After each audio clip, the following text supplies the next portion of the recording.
Hello everyone, my name is Sweetie Badhalia and welcome to SB Academy classes। तो पिछले video lecture में हम लोगों ने डिस्कस किया था कि कैसे ऑक्टाहेड्रल कॉम्प्लेक्सेस में डी ऑर्बिटल की स्प्लिटिंग हो जाती है। आज के इस वीडियो लेक्चर में हम उससे आगे का पोर्शन पढ़ने वाले हैं। जब हम लोगों ने डी ऑर्बिटल की स्प्लिटिंग पढ़ी थी तो हम लोगों ने ये देखा था कि डी ऑर्बिटल 2 सेट्स में स्प्लिट हो जाता है। एक होता है ट्रिपली डीजेनरेट जिसको हम बोलते हैं T2G और एक होता है डबली डीजेनरेट जिसको हम बोलते हैं EG। तो इसके बीच का जो एनर्जी गैप होता है, ये जो स्प्लिटिंग हो जाती है डी ऑर्बिटल की, इनके बीच का जो एनर्जी गैप होता है इसको हम डिनोट करते हैं डेल्टा।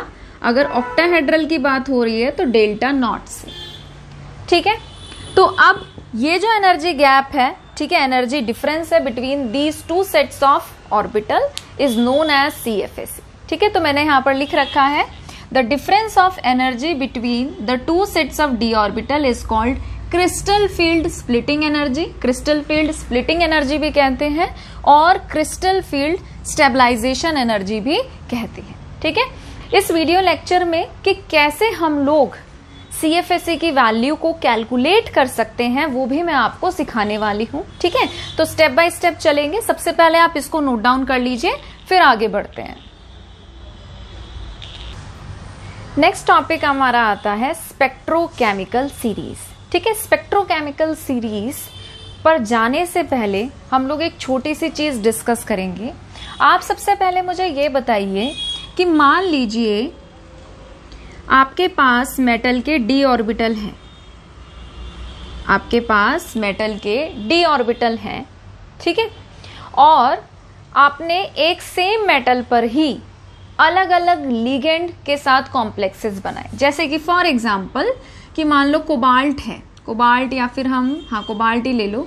जैसे कि मान लीजिए कोबाल्ट है और आपने एक बार तो कोबाल्ट का कंपाउंड बना दिया F6 के साथ, फ्लोरीन के साथ, ठीक है, और एक आपने कोबाल्ट का कॉम्प्लेक्स बना दिया, ऐसे ही मैं लेके चल रही हूं, ठीक है, CN के साथ। तो आप मुझे ये बताइए कि यहां पे जो कोबाल्ट के मेटल के डी ऑर्बिटल हैं, ठीक है, लिगेंड जब आएगा मेटल में स्प्लिटिंग तो होगी। मेटल में इसको थोड़ा सा नीचे बना देते हैं, ठीक है, मेटल के डी ऑर्बिटल में स्प्लिटिंग तो होगी, वो EG में और T2G में स्प्लिट तो होगा। बट आप मुझे ये बताइए कि दोनों लिगेंड में फ्लोरीन और साइनाइड क्या सेम स्प्लिटिंग कराएगा? मतलब इनके बीच का जो एनर्जी गैप है वो बराबर रहेगा। मतलब जितना स्प्लिटिंग फ्लोरीन ने कराया कोबाल्ट के डी ऑर्बिटल का, क्या उतनी ही स्प्लिटिंग साइनाइड कराएगा? तो आंसर है नो, बिग नो। हर लिगेंड की अपनी खुद की एक टेंडेंसी होती है कि वो कितनी पावर लेके आ रहा है, ठीक है, और कितनी ज्यादा वो मेटल की स्प्लिटिंग करा सकता है।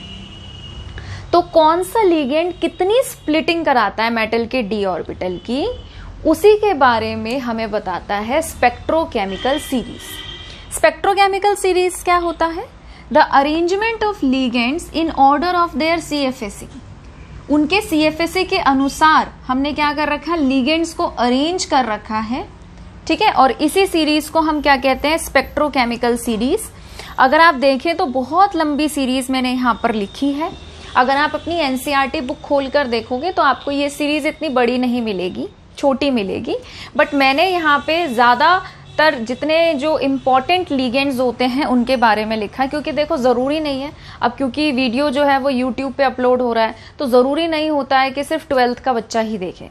ऐसा भी हो सकता है कि शायद BSc का बच्चा देखे। तो अगर BSc का बच्चा भी इस वीडियो को देखता है, इस लेक्चर को देखता है, तो मैं नहीं चाहती कि वो सिर्फ 12th के लेवल के लिगेंड्स पढ़े, ठीक है। और 12th वालों को बिल्कुल टेंशन लेने की जरूरत है नहीं। अगर आपको याद ही करना है स्पेक्ट्रोकेमिकल सीरीज क्या होती है, ये याद करो, बेस्ट है। अगर इससे छोटा याद करना है तो आपको NCERT में इससे छोटा मिल जाएगा, उसमें बहुत सारे लिगेंड्स आपको मिलेंगे नहीं, आप वो भी याद कर सकते हो। ठीक है, जैसे आपकी इच्छा। और क्वेश्चंस के लिए आपको कुछ स्पेशल लिगेंड्स ही याद करने पड़ेंगे, क्योंकि उन्हीं से आपके क्वेश्चंस हो जाएंगे, आपको पूरा रट्टा मारने की जरूरत नहीं है। बट 12th में क्या होता है, एनसीईआरटी क्वेश्चन है कि स्पेक्ट्रोकेमिकल सीरीज से आप क्या समझते हैं, एग्जाम्पल दीजिए। तो वहां पे क्या होता है, हमें सीरीज लिखने की जरूरत पड़ जाती है, तो आप एनसीईआरटी से याद कर लो, वहां पे छोटा दे रखा है, ठीक है। बट मैं क्योंकि वीडियो बना रही हूँ यूट्यूब के लिए, तो मैं अपनी तरफ से मैक्सिमम जितने लीगेंड्स का एक्सपोजर आपको दे सकती हूँ, मैंने उतना दे दिया, ठीक है। चलिए वापस आते हैं। तो हमने यहाँ पर क्या चीज डिस्कस करी कि हर लीगेंड का नेचर अलग होता है, मेटल के ऑर्बिटल में कितनी स्प्लिटिंग होगी, कितना एनर्जी गैप आएगा, ये पूरा इस पर डिपेंड करता है कि लीगेंड का नेचर कैसा है, इस पर डिपेंड नहीं करता कि मेटल का नेचर कैसा है। क्लियर है इतनी बात, ठीक है। तो ये जो हमारे स्टार्टिंग वाले लीगेंड्स हैं, ये स्ट्रॉन्ग लीगेंड्स होते हैं, ठीक है। और फिर ऐसे ऐसे हम जब जा रहे हैं तो ये क्या है, पीछे की तरफ वीक लीगेंड्स आती है। तो आप एक तरीके का क्या कर सकते हैं, थोड़ा सा रफ आइडिया ले सकते हैं कि जो भी हमारे हैलोजेंस होते हैं, जैसे आयोडीन, ब्रोमीन, क्लोरीन, फ्लोरीन, ये पीछे आ रहे हैं सीरीज में, मतलब कि ये वीक लीगेंड्स होते हैं। जितने भी हैलोजेंस हैं सारे के सारे क्या होते हैं, वीक लीगेंड्स। फिर आगे जब हम बढ़ते हैं तो थोड़े से क्या आते हैं, मॉडरेट लीगेंड्स। और जब बहुत आगे हम लोग जाते हैं स्टार्टिंग में, ठीक है, तो हमें क्या मिलते हैं, स्ट्रॉन्ग लीगेंड, जैसे कार्बोनिल, साइनाइड, ठीक है, ये tri alkyl phosphine, phenyl, nitro. तो ये सारे के सारे क्या है, these are strong field ligands. Clear है इतनी बात, स्ट्रॉन्ग लीगेंड्स है। तो अब यहाँ पे मैं आपको एक चीज और भी बताना चाहती हूँ, क्या कि जो जितना स्ट्रॉन्ग फील्ड लीगेंड होता है, जो जितना स्ट्रॉन्ग फील्ड लीगेंड होता है, वो उतनी ही ज्यादा स्प्लिटिंग कराता है। मोर क्या कराएगा, वो स्प्लिटिंग डी ऑर्बिटल की, more will be the splitting, ठीक है। और क्या रहेगी उसकी, लार्ज CFSE की या डेल्टा नॉट की वैल्यू। अगर लीगेंड वीक है, अगर वीक फील्ड लीगेंड है, तो वो कराएगा लेस स्प्लिटिंग, ठीक है। और उसमें क्या आएगी, स्मॉल CFSE की वैल्यू, डेल्टा नॉट की वैल्यू। अब यहां से बहुत ही इंपॉर्टेंट पोर्शन जो है वो स्टार्ट होता है, ठीक है। अच्छा, एक चीज मैं आपको और बताना चाहती हूं, यहीं पे आप लिख लो, क्या लिख लो, कि जो स्ट्रॉन्ग फील्ड लीगेंड होते हैं उन्हें हम कहते हैं लो स्पिन कॉम्प्लेक्सेस। ऐसा क्यों कहते हैं, ये अभी आपको 2 मिनट बाद डिस्कस मैं कर लूंगी, आपको क्लियर हो जाएगा, ठीक है। और वीक फील्ड लीगेंड्स को हम बोलते हैं हाई स्पिन कॉम्प्लेक्सेस, इनको हम कहते हैं हाई स्पिन कॉम्प्लेक्सेस, ठीक है। तो प्लीज इसको नोट डाउन करके एक डब्बे में डाल दो, ये आपके लिए बहुत काम की बात है, ठीक है। और अगर आपने स्पेक्ट्रोकेमिकल सीरीज नहीं लिखा है तो इसको भी लिख लीजिए, सीरीज को भी ड्रॉ कर लीजिए। अगर कोई ऐसा बच्चा है जो इंटरेस्टेड नहीं है एक्स्ट्रा नॉलेज लेने में, कोई दिक्कत वाली बात नहीं है, एनसीईआरटी से स्पेक्ट्रोकेमिकल सीरीज देख के आप लोग पढ़ लेना, याद कर लेना, ठीक है। और उसके बाद इसको आप लोग अच्छे से डब्बे में डाल के हाईलाइट कर दो, और फिर हम इसी को इम्प्लीमेंट करेंगे, ठीक है। और कुछ टॉपिक जो है या कुछ बातें जो है उसके बारे में मैं चर्चा करूंगी, तो प्लीज इसे नोट डाउन कर लीजिए, ठीक है। चलिए अब नेक्स्ट हेडिंग डालिए आप लोग, filling of electrons in d orbitals. D orbitals में इलेक्ट्रॉन कैसे भरे जाते हैं, आप लोग ये हेडिंग भी डाल सकते हो, या फिर आप ये लिख सकते हो, इलेक्ट्रॉनिक कॉन्फ़िगरेशन, इलेक्ट्रॉनिक कॉन्फ़िगरेशन इन डी ऑर्बिटल्स, ठीक है। जैसे आपकी इच्छा, आपको जैसा मन करे आप वैसी हेडिंग डाल लीजिए। अब देखिए, हमने एक बहुत ही अच्छी सी चीज सीखी, और वो क्या चीज सीखी कि T2G और EG कितना दूर दूर जाते हैं, वो इस पर डिपेंड करता है कि लीगेंड की स्ट्रेंथ कैसी है, स्ट्रॉन्ग लीगेंड है कि वीक लीगेंड है।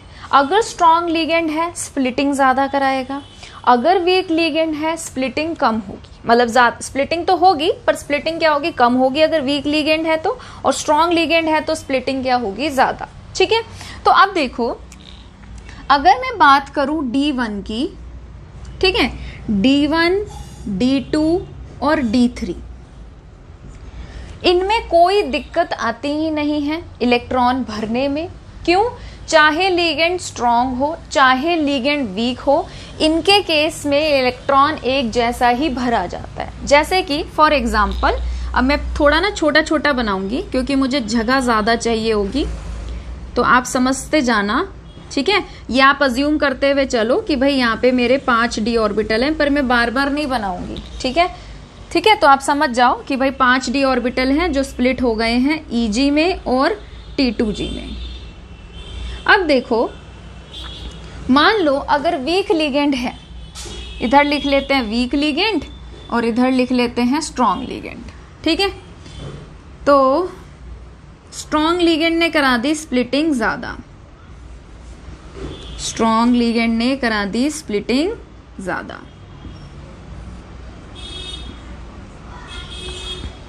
और वीक ने स्प्लिटिंग कराई कम। इतनी बात क्लियर है?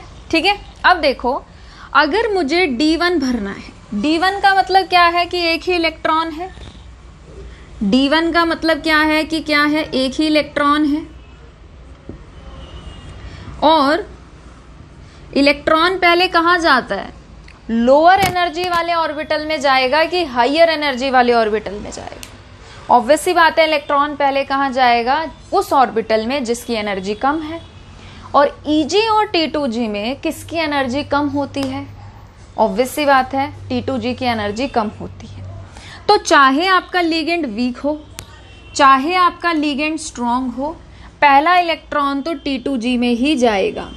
तो यहाँ तो कोई बहसबाजी का मुद्दा ही नहीं बचा, चाहे वीक हो चाहे स्ट्रॉन्ग हो, कैसा जाएगा, T2g में ही जाएगा। तो हम जो इसकी कॉन्फ़िगरेशन लिखेंगे, कैसे लिखेंगे कि T2g में गया एक इलेक्ट्रॉन और Eg में गया 0 इलेक्ट्रॉन। सेम चीज यहां पे भी रहेगी, T2g में गया एक इलेक्ट्रॉन, Eg में गया 0 इलेक्ट्रॉन। सेम सेम हो गया ना। तो D1 में मैं आपको यही कह रही थी, D1, D2, D3 में तो कोई प्रॉब्लम ही नहीं है, एक जैसी बात होती है दोनों में। D2 की बात करते हैं, दूसरा इलेक्ट्रॉन आया, वो भी कहाँ जाएगा, लोअर में। यहाँ पे भी कहाँ जाएगा, लोअर में। क्या होगी कॉन्फ़िगरेशन, क्या लिखी जाएगी, T2g 2, Eg 0। इधर भी क्या लिखी जाएगी, T2g 2, Eg 0। क्लियर है? तीसरा इलेक्ट्रॉन देखो, वो भी लोअर में गया,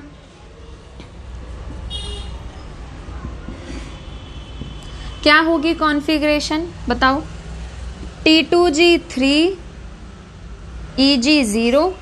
इधर भी क्या होगा, T2g 3, Eg 0। समझ रहे हो ना, है ना। तो हमने क्या कहा कि भाई स्प्लिटिंग जो है कम होगी कि ज्यादा होगी, वो इस पे डिपेंड करता है कि लिगेंड कैसा है। स्ट्रॉन्ग लिगेंड ज्यादा स्प्लिटिंग कराएगा, वीक लिगेंड कम स्प्लिटिंग कराएगा। मैं ये बात बार बार क्यों रिपीट कर रही हूँ, ताकि सुन सुन के ये आपको याद हो जाए। अगर पहली बार ध्यान नहीं दिया तो शायद दूसरी बार ध्यान दे दो, दूसरी बार ध्यान नहीं दिया तो शायद तीसरी बार ध्यान दे दो, बट बिठा लीजिए इस बात को दिमाग में, समझ जाइए कि अगर स्ट्रॉन्ग लिगेंड होगा तो स्प्लिटिंग ज्यादा होगी। खुद सोचो ना, अगर दो गाड़ियां हैं, बहुत स्पीड से आ रही हैं, जितनी स्पीड से आएंगी उतनी खतरनाक क्या होती है, टक्कर। लिगेंड आ रहा है, मेटल तो है ही इधर, लिगेंड आ रहा है, जितना स्ट्रॉन्ग लिगेंड आएगा उतना तगड़ा रिपल्शन होगा और उतना ही ज्यादा क्या हो जाएगा, एनर्जी का गैप हो जाएगा। गाड़ी जितनी ही स्लो आएगी टक्कर, उतनी ही क्या होगी, एक तरीके से लेस डेंजरस। समझ रहे हो? तो स्प्लिटिंग ज्यादा नहीं होगी। ठीक है, तो अब देखो D1, D2, D3 में तो कोई दिक्कत होती नहीं है। साथ के साथ इलेक्ट्रॉन कैसे भरने हैं, आप कॉन्फ़िगरेशन कैसे लिखनी है, ये भी आप समझते जाओ। अब आते हैं हम D4 पे। D4 जब आता है, D4, D5, ठीक है, D6, तो तो यहाँ पे D7, तो यहाँ पे क्या होता है, अब रोल प्ले करता है लिगेंड की स्ट्रेंथ, कि लिगेंड ने कैसे स्प्लिटिंग कराई है। अब देखो, जो चौथा इलेक्ट्रॉन है, जो चौथा इलेक्ट्रॉन d ऑर्बिटल में है, उस चौथे इलेक्ट्रॉन को हम यहां भेजें या उस चौथे इलेक्ट्रॉन को हम नीचे भेजें। दो पॉसिबिलिटी है ना, ऐसे भी भरा जा सकता है और ऐसे भी भरा जा सकता है। अब कैसे डिसाइड करें कि ये वाला सही है कि ये वाला सही है, उसके केस में हमें ये देखना पड़ता है कि लिगेंड कैसा है। लिगेंड स्ट्रॉन्ग है, स्ट्रॉन्ग फील्ड की स्ट्रेंथ वाला है कि वीक फील्ड की स्ट्रेंथ वाला है। अगर स्ट्रॉन्ग लिगेंड है, अगर स्ट्रॉन्ग लिगेंड है, स्प्लिटिंग ज्यादा कराएगा। जो चौथा इलेक्ट्रॉन है वो अगर गैप ज्यादा हो जाएगा तो ऊपर कैसे पहुंचेगा, समझ रहे हो। अगर स्ट्रॉन्ग लिगेंड है, स्प्लिटिंग ज्यादा है, तो चौथा इलेक्ट्रॉन सोचेगा कि मेरे पास उतनी एनर्जी है कि मैं जंप मार के ऊपर जा सकूं। जब तक एक्सटर्नली उसको कहीं से मिलेगी ही नहीं, खुद से वो कैसे जंप कर जाएगा। इतनी तो है ही नहीं उसके पास कि वो ऊपर जंप कर जाए, इतना ज्यादा एनर्जी गैप को क्रॉस कर जाए और ऊपर पहुंच जाए सीधा। नहीं, तुम्हें अगर मैं बोलूं ग्राउंड फ्लोर पे बेटा खड़े हो जाओ, ठीक है, और सीधा 5वीं सीढ़ी पे जंप मार के चढ़ो, क्या 6ठी या 10वीं सीढ़ी पे जंप मार के चढ़ो, क्या आप किसी एक्सटर्नल हेल्प के चढ़ पाओगे, जंप कर पाओगे? जेन्युइन सी बात है, नहीं। आपको एक्सटर्नल हेल्प या एक्सटर्नल एनर्जी की या एक्सटर्नल सोर्स की जरूरत तो पड़ेगी, ठीक है। तो जब एनर्जी गैप ज्यादा होता है तो चौथा इलेक्ट्रॉन ऊपर ना जाने की बजाय नीचे आ जाता है। समझ में आया। और जो वीक लिगेंड है उसमें तो एनर्जी गैप ज्यादा है ही नहीं, एनर्जी गैप जो है वो ज्यादा है ही नहीं, तो चौथा इलेक्ट्रॉन जो है वो वीक लिगेंड में कहां जाता है, ऊपर। तो यहां पे वीक लिगेंड में D4 के केस में कॉन्फ़िगरेशन क्या होगी, T2G4 सॉरी T2G3 और EG1। और स्ट्रॉन्ग लिगेंड के केस में कॉन्फ़िगरेशन क्या होगी, T2G4 EG0। क्लियर है? समझ आ रहा है? आ ही गया होगा। ये इतना मुश्किल कोई टॉपिक नहीं है, आसान सा टॉपिक है। अब D5 पे आते हैं। 5 इलेक्ट्रॉन, ठीक है। यहाँ तो गैप ज्यादा है तो 5वां तो यहाँ जा नहीं पाएगा, 5वां यहाँ आएगा और इसमें कहाँ जाएगा, ऊपर। तो इधर क्या होगी कॉन्फ़िगरेशन, T2G3 EG2 और यहाँ पे क्या होगी कॉन्फ़िगरेशन D5 के लिए, T2G5 EG0। छठे के केस में क्या होगा, अब यहाँ पे देखो, पहले तो सारी सिंगली ऑक्यूपाइड हो गए, 6th आएगा यहाँ पर और इसके केस में 6th कहाँ आएगा, यहाँ पर, ठीक है। तो क्या लिखोगे, T2G4 EG2, क्या लिखोगे, T2G4 EG2। और यहाँ पे D6 के लिए क्या लिखोगे, यहाँ पे आप D6 के लिए लिखोगे T2G6 EG0, ठीक है। अब D7 पर आते हैं। D7 में यहाँ आएगा इलेक्ट्रॉन और यहाँ पे D7 में इधर जाएगा इलेक्ट्रॉन, क्लियर है। D8 में यहाँ आएगा इलेक्ट्रॉन और यहाँ पे D8 में यहाँ आएगा इलेक्ट्रॉन। D8 और D9, D10 तो फुल्ली फिल्ड ही है तो उसकी तो क्या ही बात करें। D8 और D9 में फिर से सेम केस बन जाता है। अब कैसे, देखो, D8 में भी नीचे 3, इधर वीक में, इधर भी D8 में स्ट्रॉन्ग में नीचे 3 कंप्लीटली फिल्ड और ऊपर EG हाफ फिल्ड है और यहाँ पे भी ऊपर EG हाफ फिल्ड है। तो D8 के केस में फिर से ये चीज डिपेंड ही नहीं करती क्या कि स्ट्रॉन्ग लिगेंड है कि वीक लिगेंड है। D9 के केस में भी मतलब मैटर नहीं करेगा क्योंकि D9 के केस में भी ऐसे ही बनेगा। D10 तो क्या ही बात करोगे तुम भाई, फुल्ली फिल्ड है। तो जो डिस्कशन करने वाले रहते हैं वो कौन से रहते हैं, वो ये रहते हैं। क्लियर है, ठीक है। अब मैंने आपको कहा था कि मैं आपको ये चीज बताऊंगी, यहां से मैं ये मिटा रही हूं, मैंने आपको ये कहा था कि जो स्ट्रॉन्ग लिगेंड होते हैं उनको हम बोलते हैं लो स्पिन, उनको हम बोलते हैं लो स्पिन कॉम्प्लेक्सेस, और जो वीक लिगेंड है उनको हम बोलते हैं हाई स्पिन कॉम्प्लेक्सेस। अब जरा इस पे भी हम लोग चर्चा कर लेते हैं कि भाई मैंने ऐसा क्यों कहा, इसके बारे में भी डिस्कशन करते हैं। इसको आप इस तरीके से बहुत अच्छे से समझ पाओगे, मैं थोड़ा सा मिटा देती हूं, आप इसको इस तरीके से बहुत अच्छे से समझ पाओगे। सबसे पहले तो मुझे ये बताओ, इलेक्ट्रॉन जो है वो दो तरीके से स्पिन करता है, इलेक्ट्रॉन जो है वो दो तरीके से स्पिन करता है। पहले स्पिन भी छोड़ो, चलो मोशन की बात करते हैं। इलेक्ट्रॉन जो है वो दो तरीके के मोशन शो करता है, एक होता है स्पिन मोशन और एक होता है ऑर्बिटल मोशन। स्पिन मोशन हम किसको कहते हैं कि जब इलेक्ट्रॉन अपनी ही पोजीशन पर मूव कर रहा है। ऑर्बिटल मोशन किसको कहते हैं, जब इलेक्ट्रॉन न्यूक्लियस के चारों तरफ मोशन कर रहा है। This is orbital motion and this is spin motion. सबसे बेस्ट एग्जांपल है जैसे हमारा सोलर सिस्टम होता है कि ये सन है, अर्थ सन के चारों तरफ ऐसे भी घूमती है, ठीक है, तो ये न्यूक्लियस है, और इलेक्ट्रॉन ऐसे भी घूमता है, ऑर्बिटल मोशन। और सूरज के चारों तरफ तो परिक्रमा करती है इलेक्ट्रॉन, वो अर्थ जो है वो घूमती है, अपनी पोजीशन पे भी घूमती है, तो वो क्या हो गया, स्पिन मोशन। क्लियर है, इलेक्ट्रॉन का क्या हो गया, स्पिन मोशन। तो इलेक्ट्रॉन अपनी पोजीशन में भी घूम रहा है और न्यूक्लियस के चारों तरफ भी घूम रहा है, तो इलेक्ट्रॉन दो तरीके से मोशन शो करता है। फिर स्पिन मोशन भी उसके दो टाइप के होते हैं, एक होते हैं हमारे क्लॉकवाइज और एक होता है हमारा एंटी क्लॉकवाइज।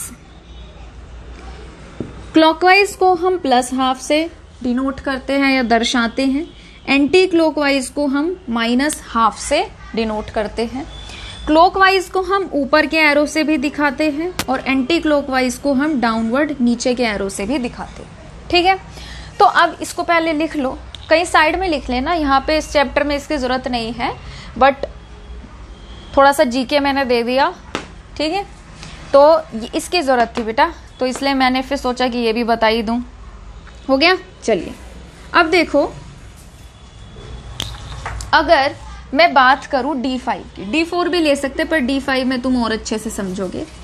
वीक लिगेंड में स्प्लिटिंग होती है कम, तो एनर्जी गैप है कम।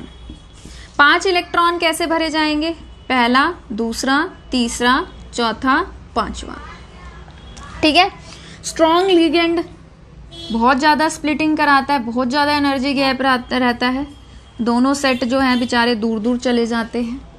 यहाँ पे 1, 2, 3, 4, 5 इस तरीके से क्या होता है, इलेक्ट्रॉन भरे जाते हैं, ठीक है। जो हमारा इलेक्ट्रॉन है उसको हम ऐसे दिखाते हैं, क्लॉकवाइज जो मोशन है उसको हम ऐसे दिखाते हैं, इसको हम बोलते हैं स्पिन, इसको हम क्या बोलते हैं, स्पिन, ठीक है। तो अब देखो यहाँ पे 5 इलेक्ट्रॉन ऐसे हैं, यहाँ पे 5 इलेक्ट्रॉन ऐसे हैं जिनका स्पिन एक जैसा है, जिनकी डायरेक्शन एक जैसी है। समझ रहे हो कि अगर ये घूम रहे हैं तो सारे के सारे क्लॉकवाइज घूम रहे हैं, नहीं तो सारे के सारे एंटी क्लॉकवाइज घूम रहे हैं। समझ रहे हो, ज्यादा number of electron same spin show कर रहे हैं, ज्यादा number of electron same spin show कर रहे हैं, तो ये क्या कहलाएगा, हाई स्पिन। हाई स्पिन का मतलब सिर्फ इतना सा है यहाँ पर कि बहुत ज्यादा नंबर ऑफ इलेक्ट्रॉन है जिनका स्पिन एक जैसा है। यहाँ पे क्या है, 5 इलेक्ट्रॉन है, इधर भी तो 5 थे, इधर भी 5 है।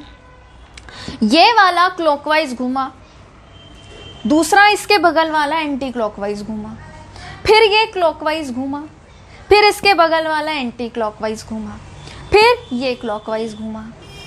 यहाँ पे ज्यादा सेम स्पिन देखने को आपको मिल रहा है कि यहाँ पे ज्यादा आपको सेम स्पिन देखने को मिल रहा है यहाँ पे, तो इसीलिए हम इनको बोलते हैं हाई स्पिन और इनको हम बोलते हैं लो स्पिन। होता क्या है, स्ट्रॉन्ग लिगेंड में पेयरिंग हो जाती है। स्ट्रॉन्ग लिगेंड में क्या हो जाती है, पेयरिंग हो जाती है। और पेयरिंग होगी तो ज़्यादा स्पिन आपको देखने को ही नहीं मिलेगा। मेजॉरिटी जो है वो सेम स्पिन की आएगी ही नहीं। इसीलिए हमने बोल दिया कि स्ट्रॉन्ग लिगेंड को लो स्पिन कहेंगे और वीक लिगेंड, क्योंकि क्या है, एनर्जी गैप तो कम है, तो इलेक्ट्रॉन पहले नीचे भरेगा फिर इलेक्ट्रॉन ऊपर भरेगा, तो मेजॉरिटी ऑफ इलेक्ट्रॉन्स जो है उनका सेम स्पिन रहेगा। तो ज़्यादा इलेक्ट्रॉन का अगर सेम स्पिन आ रहा है तो उन्हें हम क्या कहेंगे, उन्हें हम कहेंगे हाई स्पिन। क्लियर है? ठीक है, प्लीज़ इसे नोट डाउन कर लीजिए। तो आज के लिए इतना ही। अगर आपको ये वीडियो पसंद आया है तो प्लीज़ इसे लाइक करिए, शेयर करिए, चैनल को सब्सक्राइब करिए। जल्द ही मिलेंगे एक नई वीडियो के साथ। अपना ध्यान रखिए। Thank you.